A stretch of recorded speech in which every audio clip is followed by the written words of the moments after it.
मध्य प्रदेश के शहडोल जिले के सरकारी मेडिकल कॉलेज में लिक्विड ऑक्सीजन टैंक में कम दबाव के कारण कम से कम 10 कोविड रोगियों की मौत हो गई है। शहडोल मेडिकल कॉलेज में रात के लगभग 10 बजे खतरा मंडराने लगा था। आईसीयू में सप्लाई की जाने वाली ऑक्सीजन यूनिट का प्रेशर घट रहा था। आईसीयू में 62 मरीज भर्ती थे, कईयों की मौत हुई। परिजन कह रहे हैं लापरवाही और ऑक्सीजन की कमी से। ऑक्सीजन का लेवल देखा तो 91% पॉइंट आ रहे थे पल्स के, और सुबह 4 बजे हल्ला हो गया कि ऑक्सीजन नहीं है और हम अंदर जाना चाहते रहे, नहीं जाने दिए। जब किसी तरह से हम अंदर गए तो देखे तो बॉडी ठंडी थी, और एक नहीं कई बॉडियां इस तरह की हैं और पूरी लापरवाही शासन की है। 12 बजे के बाद हम लोग खाना पीना खिला के अच्छे से सुला पड़ा के गए हैं। उसके बाद यानी जब सुबह 6 बजे पता चला कि वो सब डेड हो गए। तो हमने गार्ड से पूछा तो बोले रात में सिलेंडर खत्म हो गया। ऑक्सीजन का लेवल जैसे ही कम होता गया और इस तरह तड़प तड़प के मरे हैं, ये बहुत ही भयावह स्थिति है। इतना तड़प तड़प के मरे हैं, कोई व्यवस्था नहीं, कुछ नहीं। पिछले 25 घंटों में शहडोल मेडिकल कॉलेज में 12 कोविड संक्रमितों की मौत हुई है। हालांकि प्रशासन का कहना है इसका ऑक्सीजन की कमी से कोई रिश्ता नहीं।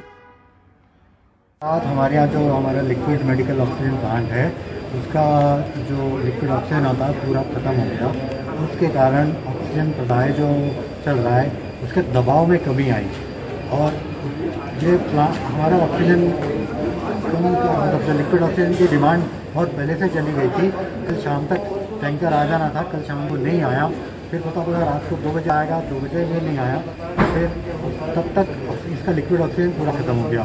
सुबह वो गाड़ी चालू हो चुकी है वहाँ से करीब 6 बजे, और 11 बजे तक वो आएगी। अभी भी हमारा ऑक्सीजन सप्लाई लगातार जारी है। आईसीयू में हमारे 62 मरीज एडमिट है। इसके अलावा प्राइवेट रूम्स हैं, वहाँ पे भी ऑक्सीजन पॉइंट है, उसमें 25 बेड पे भी पेशेंट रखे हैं। तो ये एक निमित्त हो सकता है। डेफिनेटली अभी हम कॉज ऑफ डेथ अभी पता करेंगे।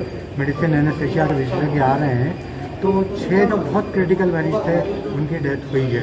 हमने तत्काल उनको बताया कि डिस्ट्रिक्ट हॉस्पिटल में हमारे पास बैकअप उपलब्ध है। उसी समय मेडिकल कॉलेज को हमने डिस्ट्रिक्ट हॉस्पिटल से बैकअप भेजा। बहरहाल पहले मरीजों को जीवित रखने के लिए संघर्ष किया, मौत के बाद शवों को लेने के लिए। उधर अधिकारियों के साथ बैठक के बाद मुख्यमंत्री शिवराज सिंह चौहान ने मान लिया कि 335 मीट्रिक टन की खपत के मुकाबले ऑक्सीजन की आपूर्ति तेजी से सामान्य हो रही है। उनके पास 350 मीट्रिक टन ऑक्सीजन है। शायद ऐसे किसी टैंकर में वायदों का ये ऑक्सीजन आया होगा। इंदौर में जिसे 2 घंटे तक अलग अलग जगहों पर रोककर बीजेपी के मंत्री, सांसद, पदाधिकारी पूजा करते रहे, मीडिया के कैमरों के सामने फोटो खिंचवाते रहे, जिस पर कांग्रेस अब सवाल उठा रही है। इस संकट का समय यदि आप ऑक्सीजन की श्रेय लेना चाहते हैं तो जो ऑक्सीजन की कमी के कारण इंदौर में मौतें हुई हैं उसका श्रेय भी लीजिए। क्या आप उन मरीजों के घर गए? क्या उन मरीजों का दुख दर्द जाना जिनकी मौत ऑक्सीजन के कारण हो रही? क्या आप उन मरीजों का दुख दर्द जानने गए जो रोज ऑक्सीजन सिलेंडर लगाए अपने घरों में इलाज करा रहे हैं क्योंकि अस्पतालों में बेड नहीं मिल रहा है?